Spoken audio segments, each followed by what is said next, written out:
Welcome to you all.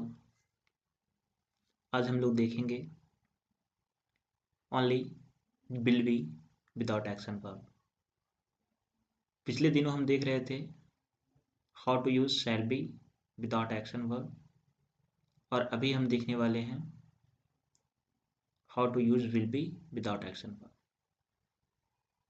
सबसे अच्छी बात यह है कि इसका भी सेंस वही होगा जो शैल बी का था।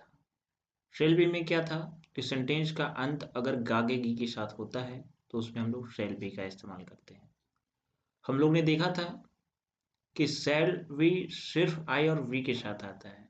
Means whenever we will get anything related to gagegi without action verb only for I or we, then we will follow shall be not will be।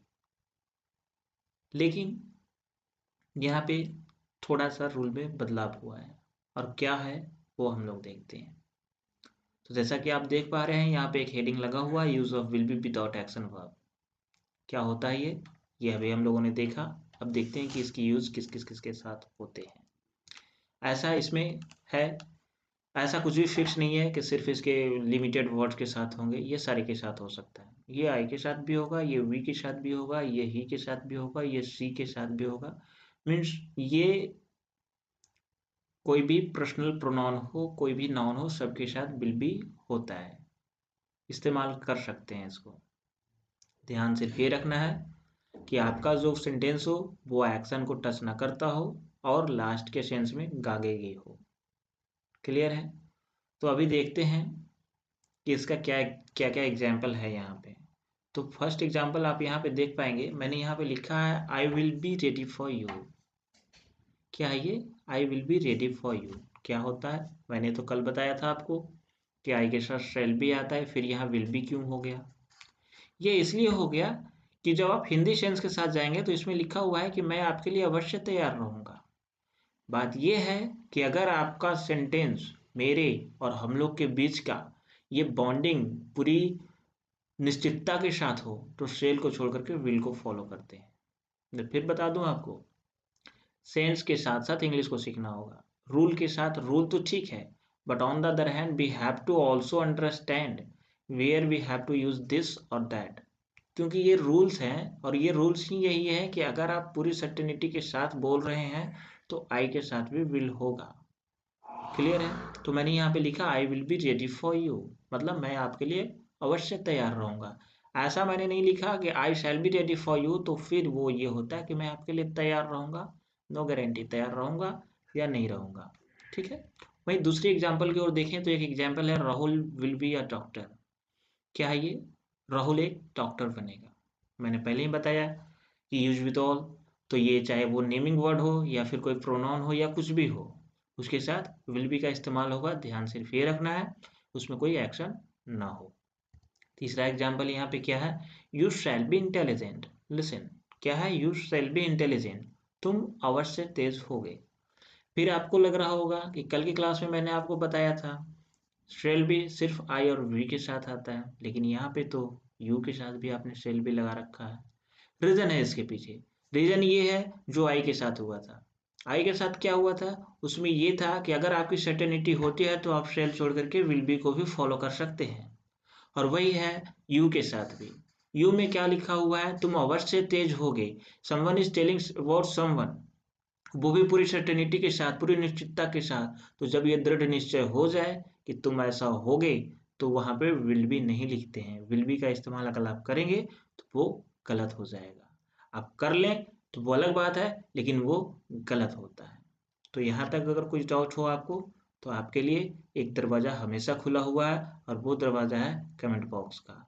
वो है तो बॉक्स, लेकिन बंद कभी नहीं होता है। वहीं दूसरी ओर निगेटिव ऑफ विल बी, तो मुझे नहीं लगता है कि बार बार ये बताना होगा कि नेगेटिव में नकारात्मकता का सेंस आएगा।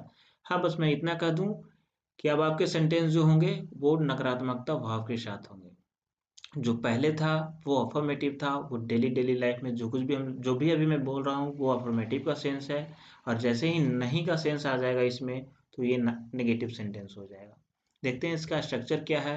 सिंपल है। स्ट्रक्चर में है subject plus will plus not plus be and then after other words. Listen, ये प्लस माइनस करने की आवश्यकता नहीं है, ये जस्ट वे ऑफ राइटिंग, ठीक है। ये माइंड में सिर्फ हमें ये रखना है कि अगर नेगेटिव सेंटेंस होगा तो सेंटेंस की शुरुआत सब्जेक्ट से करेंगे और उसके तुरंत बाद will and then after not and then after be and then after rest of the sentence. Clear है? यहाँ पर एक एग्जाम्पल है, और एग्जाम्पल क्या है, he will not be a glutton boy. क्या है? He will not be a glutton boy. Glutton क्या होता है? ये है कि वह एक पेटू लड़का नहीं होगा। पेटू इन द सेंस जो बहुत खाते हैं, आप देख लेना कौन कौन है, तो वैसे सेंस में हम लोग इसका इस्तेमाल करते हैं ग्लटन का। और आपकी जानकारी के लिए बता दूं कि आप इसको एज अ वोकैब भी आप रख सकते हैं। वहीं दूसरी ओर देखें तो एक दूसरा एग्जाम्पल यहाँ पे है, और वो क्या है, they will not B industrious people. They will not B industrials people मतलब क्या होता है, वो मेहनती लोग नहीं होंगे। क्लियर है? And the third one is that we will not be stubborn like you, मतलब हम तुम्हारी तरह जिद्दी नहीं होंगे। तो ये था हमारा नेगेटिव ऑफ विल बी। अगर इसमें आपकी कोई डाउट है, कोई क्वेरी है, तो मुझे लगता है कि पहले आप खुद की स्टडी करें and then after if you are not getting clarification in this topic then there is need to go with comment box.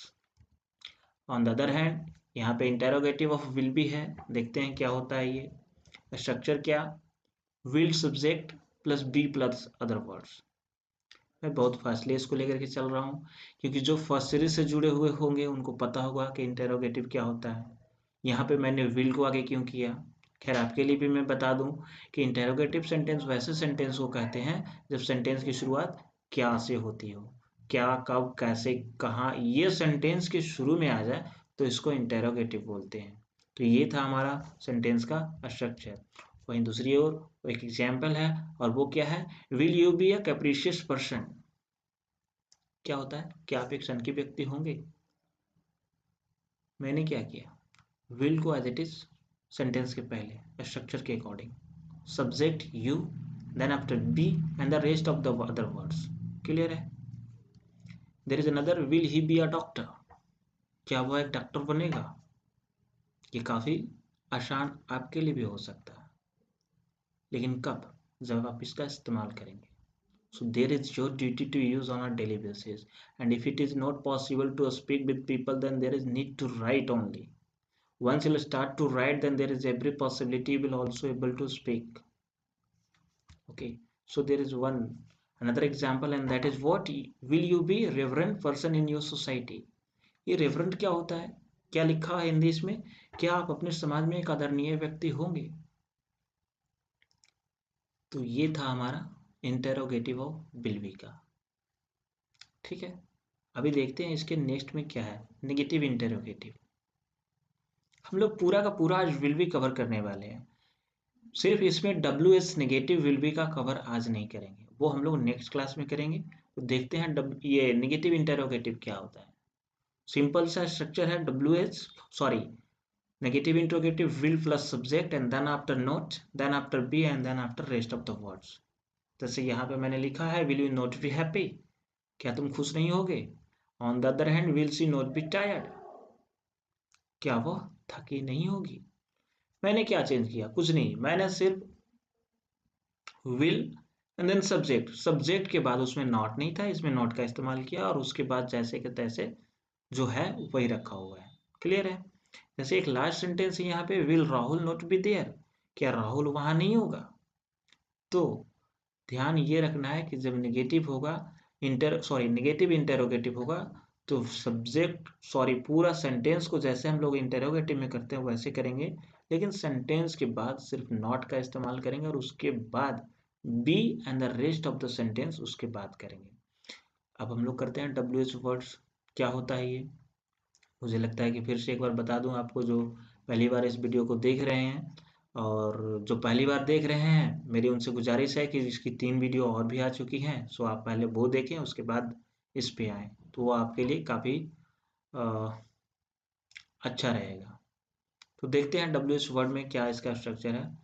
Means our sentence will be start with W S word in English sense, and if I talk about for Hindi, then in Hindi sense our sentence will be not start with what WS, but WS word will be between that sentence.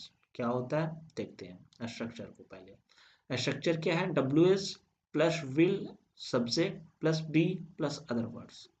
Example देखें इसका, why will you be a doctor, तुम एक doctor क्यों बनोगी। मैंने क्या बताया, WH word, then after will subject यहाँ पे यू, उसके बाद बी, अदर वर्ड्स में क्या, अदर वर्ड्स में जो कुछ भी बच जाएगा वो सारा कुछ अदर वर्ड्स ही होता है।